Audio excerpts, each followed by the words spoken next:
In life, you never know how far the person you love can accompany you. Life is like a train, and everyone can only accompany you for part of the journey.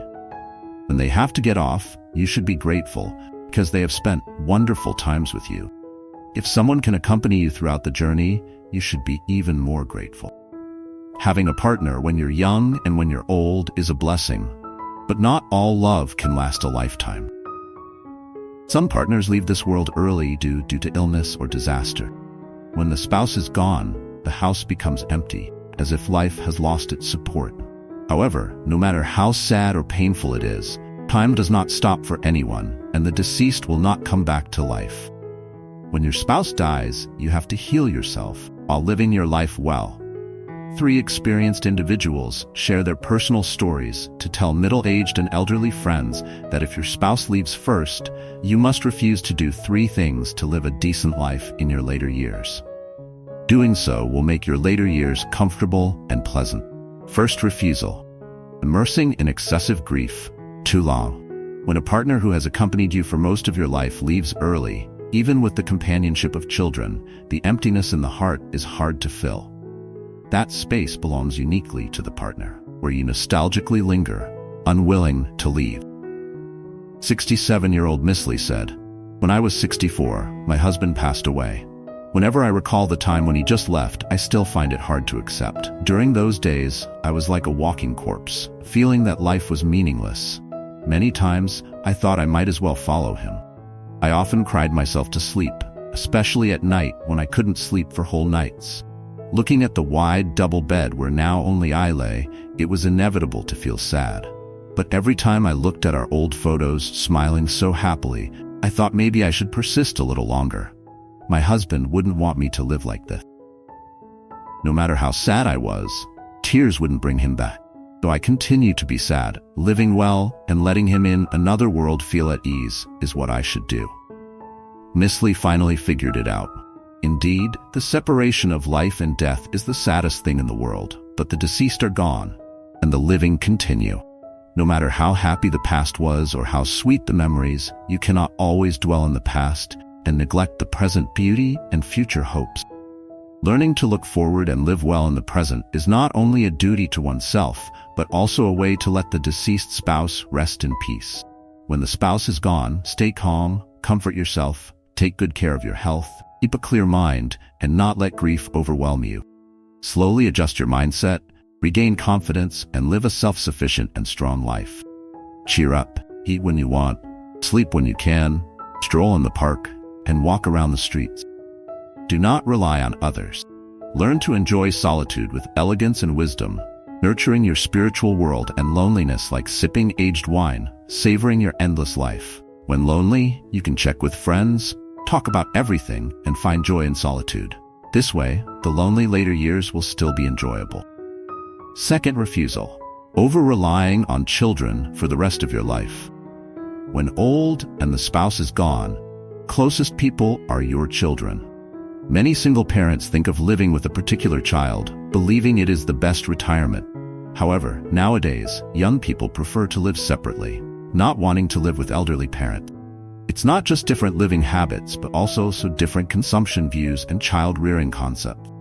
Some elderly, after their spouse leaves, wish their children could be with them 24/7, or at least take them in for a while, thinking this is the children's duty of filial piety. However, the elderly forget that young people also have their own families, and many pressures unseen by us. If they focus on accompanying their parents, they cannot strive for their own lives. Experiences of Mrs. Susan. 65-year-old Mrs. Susan said, "After my spouse passed away, I lived with my daughter for many years, and now I live alone again. Initially, I believed that the mutual support between parents and children was natural. I raised you when you were young, and you accompany me in my old age. However, after dedicating everything to my daughter's family, what I got in return was growing disdain over time. My husband and I were both retirees. I didn't think about how to live alone, believing that we would grow old together, but a disease took my husband away, leaving me alone. My daughter had just given birth to a grandson then, and my son-in-law took me in, saying I should live with them and retire. I was grateful for their advice and comfort. Seeing my grandson, I considered him a reincarnation of my husband and dedicated all my time and energy to him, helping with household chores at my daughter's place. Initially, my daughter and son-in-law gave me some money monthly for living expenses, but later they stopped because I had my pension. As my grandson grew, my pension was not enough for the family of 4. I mentioned this to my daughter many times, but she seemed impatient, occasionally giving me some money, mostly pretending to forget. The elderly talk a lot, and living together inevitably leads to disagreements. Sometimes I couldn't help but criticize my daughter for not knowing how to live frugally, shopping online every day without saving for a rainy day, and regarding my grandson's education. My daughter and son-in-law let him develop naturally, while I believed that children should be disciplined from an early age. Over time, there was a gap between us. They spoke to me less politely and respectfully. Reflecting on my year at my daughter's place, I chose to live alone again. When I proposed returning home, they said they would miss me, but were obviously happy and relieved. It seemed my presence was a burden. They needed my help when my grandson was young, but now they could manage on their own. Back home, initially I felt lonely and idle, not busy anymore, and life was simple, but I felt empty and lost without emotional support. After a while, I learned to enjoy solitude, rediscovered some of my interests, joined calligraphy and painting classes and community groups, making a few like-minded friends. My days are fulfilling. I realize that a life of money, leisure, and freedom is the ideal I have longed for. After my husband passed away, I finally lived the retirement life I wanted. Third, refusal, rashly finding a new partner or remarrying. It is said that second marriages are often risky. While this isn't entirely true, it's not entirely wrong either, as elderly remarriages often involve habits and views formed over decades. Everyone has their own selfishness, and it's hard to truly walk the rest of the journey together sincerely. When old and the spouse is gone, one may feel lonely and fearful of the future. Finding a like-minded companion for mutual support is okay. Elderly remarriages come with risks and complications. Finding a considerate companion is challenging, and a wrong choice could bring calamity to the remaining years. Experiences of Mrs. Lucy. 62-year-old Mrs. Lucy said, "Having been through 2 marriages, my first husband died when I was 53. 3 years later, I remarried but divorced within a year. Thinking about my second marriage still pains and angers me. I want to share my experience to remind others considering remarriage. At 50, I retired, hoping to travel with my husband after his retirement, making up for lost time. Unfortunately, he died of illness before retirement. After he passed, I was in deep grief for a long time. My son, seeing me so depressed, was worried and wanted me to live with him, but I didn't want to trouble him. They were busy enough. My son then wanted to enroll me in a senior travel group to cheer me up, but I didn't want to trouble him, so I enrolled in a dance and poetry recitation class myself. There, I met my second husband, Mr. Dave. Initially, we were just acquaintances. One day, I sprained my ankle going down the stairs. Mr. Dave immediately helped me to the hospital and took care of me at home. For those few days, I couldn't attend the class, but he came over daily to help. Gradually, we got closer. 2 months later, Mr. Dave proposed, saying he liked me and wanted to live together for mutual support. I was happy, but didn't agree immediately, saying I'd discuss it with my son. My son didn't oppose but suggested meeting Mr. Dave's family to see how they were. Mr. Dave agreed readily. That night, both families had dinner together.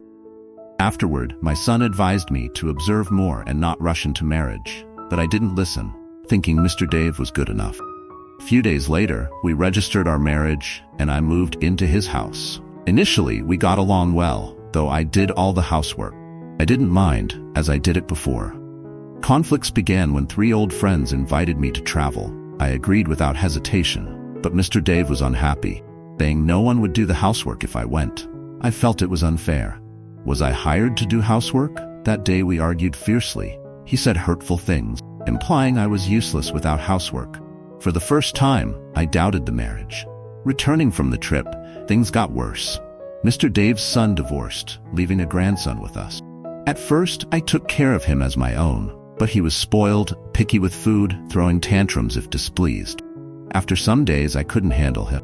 I talked to Mr. Dave, suggesting his son take the grandson.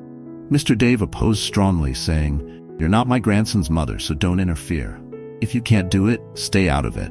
I felt extremely wronged, finally understanding that remarriage at this age is challenging. It's hard to gain acceptance from the new partner's family.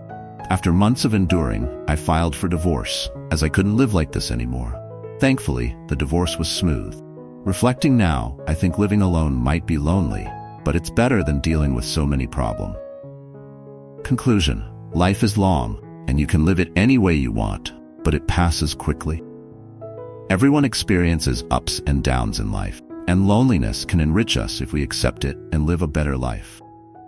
Taking care of yourself, learning to find joy in loneliness, spending time on hobbies, meeting new friends, and accepting life's changes will make your later years vibrant. Refusing excessive grief, dependence on children, and rash remarriage will bring you a rich, fulfilling old age.